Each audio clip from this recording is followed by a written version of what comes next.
शंखनाद में आपका स्वागत है। राहुल गांधी हरियाणा में गए, 3 दिन रथ यात्रा की। एक जगह पर हुड्डा और शैलजा का हाथ भी मिलवाया और अपनी बहन प्रियंका वाड्रा को भी एक बार लोगों के सामने प्रचार के लिए लेकर आए।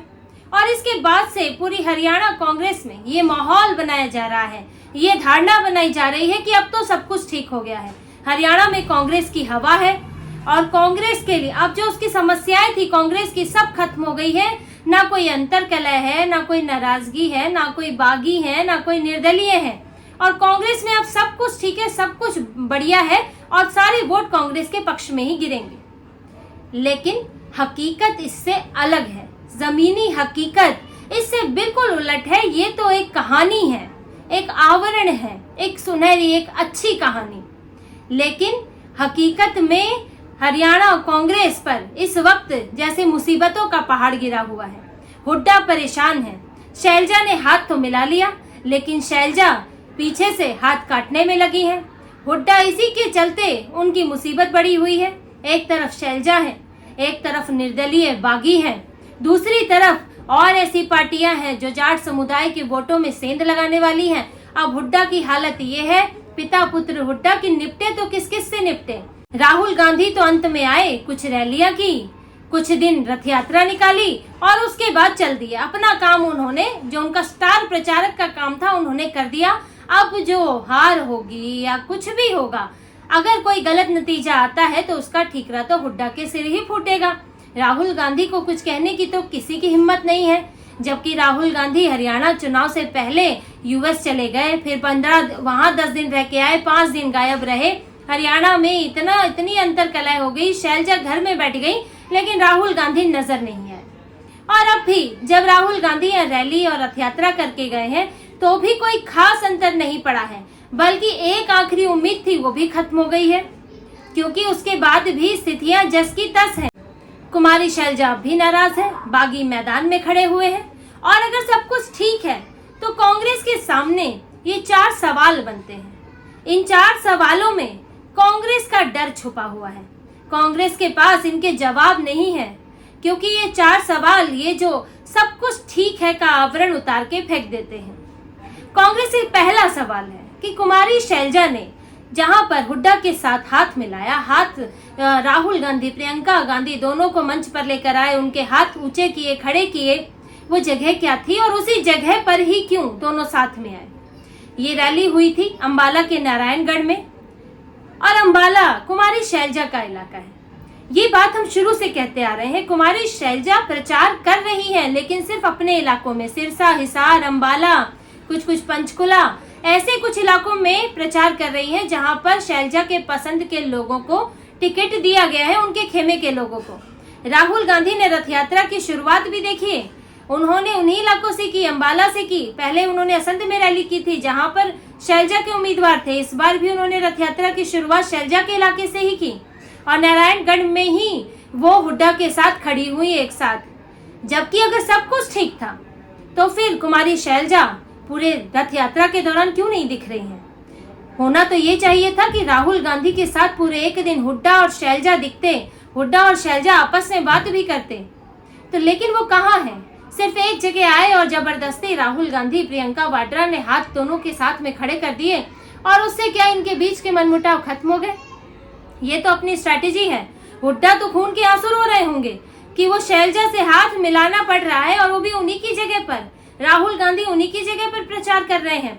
हुड्डा के लिए तो ये बड़ी मुश्किल की बात है और इसीलिए शैलजा वो नाराज नहीं है, वो अपनी रणनीति, और शैलजा मानी नहीं है, वो अपनी रणनीति के तहत ही प्रचार कर रही है। अब कांग्रेस से दूसरा सवाल, बागियों से कांग्रेस कैसे निपटेगी? भले ही कांग्रेस ने 16 नेताओं को 6 साल के लिए निलंबित कर दिया, लेकिन अब भी 36 नेता हैं। वो 36 सीटों पर ऐसे निर्दलीय और छोटी पार्टियों से कांग्रेस के नेता खड़े हुए हैं जो कांग्रेस के प्रत्याशी को ही चुनौती दे रहे हैं। अब 36 सीटें हैं, 90 में से 36 सीटें एक बड़ा आंकड़ा होता है। अब उसमें से अगर कुछ सीटों पर भी, आधी सीटों पर भी या 10-12 सीटों पर भी कांग्रेस को उसके वोट कट जाते हैं तो ये बड़ा नुकसान होगा। कांग्रेस तो बहुमत आने की बात कर रही है और बहुमत तो लगभग 46 सीटों पर बहुमत है। आप अगर 10-12 सीटों पर नुकसान हो जाता है तो आप कैसे बहुमत लाएंगे? और ये बागी अब मानने भी नहीं वाले हैं। अब तो वोटिंग मतदान का ही दिन आने वाला है। तो कांग्रेस के लिए निर्दलीय इस वक्त वो भी एक बड़ी समस्या है। वो उनके नाराज है, मान नहीं रहे हैं और प्रत्याशियों के वोट काटने वाले हैं। और तीसरा और चौथा सवाल, दोनों ही सवाल जुड़े हुए हैं राहुल गांधी के परिवार के रॉबर्ट वाड्रा से। गांधी परिवार के दामाद रॉबर्ट वाड्रा, उन्होंने जो बयान दिए हैं वो कांग्रेस का हाल बताते हैं कि कांग्रेस जो बाहर से बड़ी मजबूत दिख रही है, हरियाणा में वो कितनी डरी हुई है, किस किस से डरी हुई है। रॉबर्ट वाड्रा, वैसे तो उनका हरियाणा से पुराना नाता रहा है, कई जांच, जमीन घोटाले, बहुत सारी चीजों में उनका नाम आया है। अब रॉबर्ट वाड्रा ने कहा है कि आम आदमी पार्टी के मुखिया अरविंद केजरीवाल और डेरा सच्चा प्रमुख राम रहीम की रिहाई में, उनको जो जेल से बाहर जमानत मिली है, राम रहीम को पैरोल मिली है, वो बीजेपी ने दिलवाई है ताकि कांग्रेस को नुकसान हो। अब सवाल कांग्रेस से ये है कि अगर कांग्रेस इतनी ही मजबूत है, उसके पक्ष में हवा ही चल रही है, तो अरविंद केजरीवाल और राम रहीम से डर क्यों लग रहा है।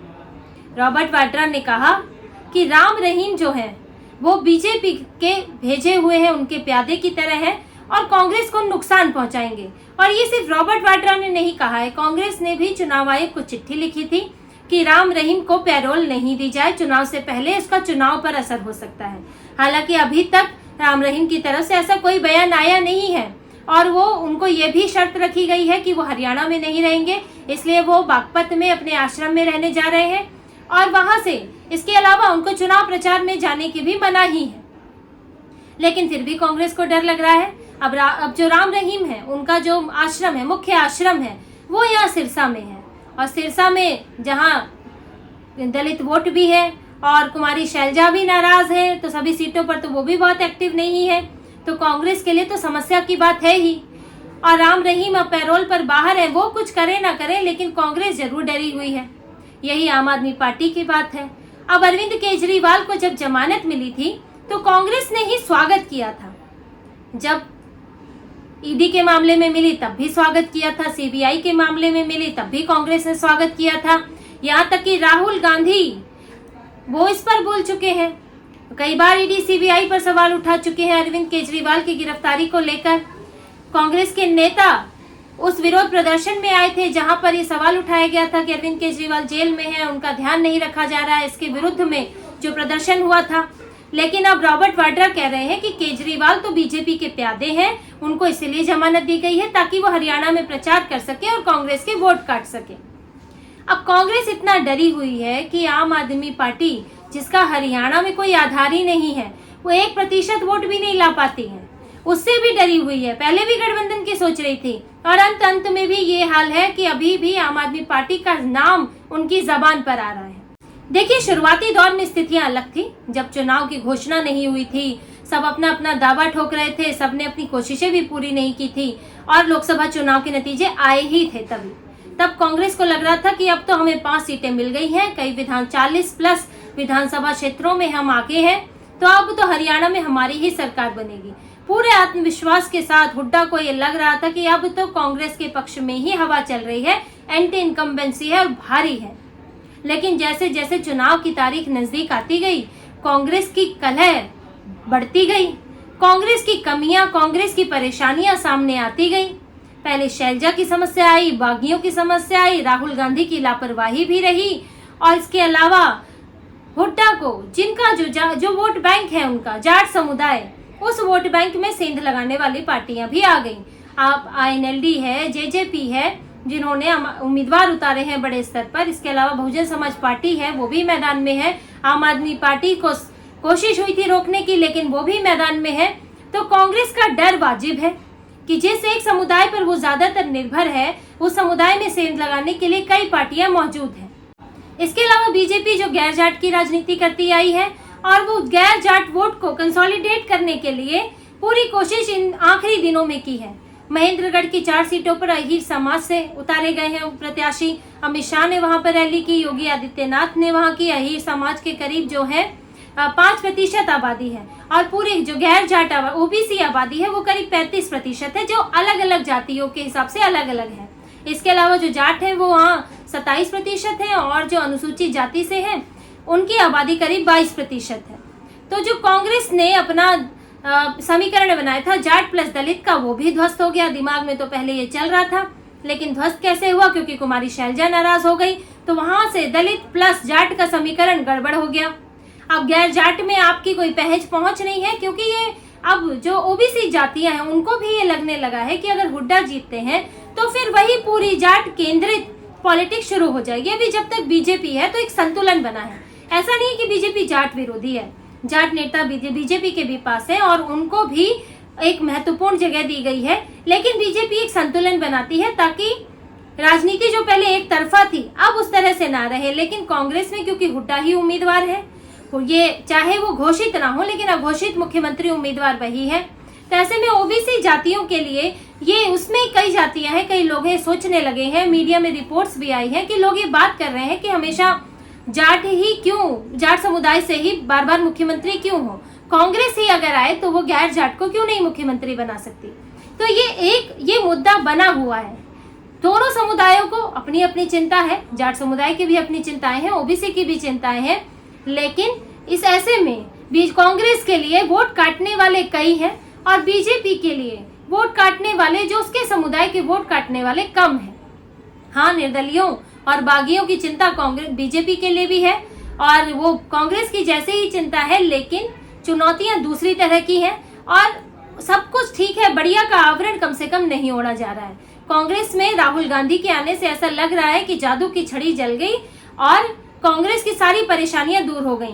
पर कांग्रेस अगर परेशानियां दूर हो गई हैं तो इन 4 सवालों पर मंथन करे कि ये 4 सवाल, ये डर क्यों है कांग्रेस के मन में अगर सब कुछ ठीक है तो इसी तरह की और खबरें और विश्लेषण आपके लिए लाते रहेंगे। हमसे जुड़े रहिए, सब्सक्राइब कीजिए, कमेंट कीजिए। बहुत बहुत धन्यवाद। जय श्री राम।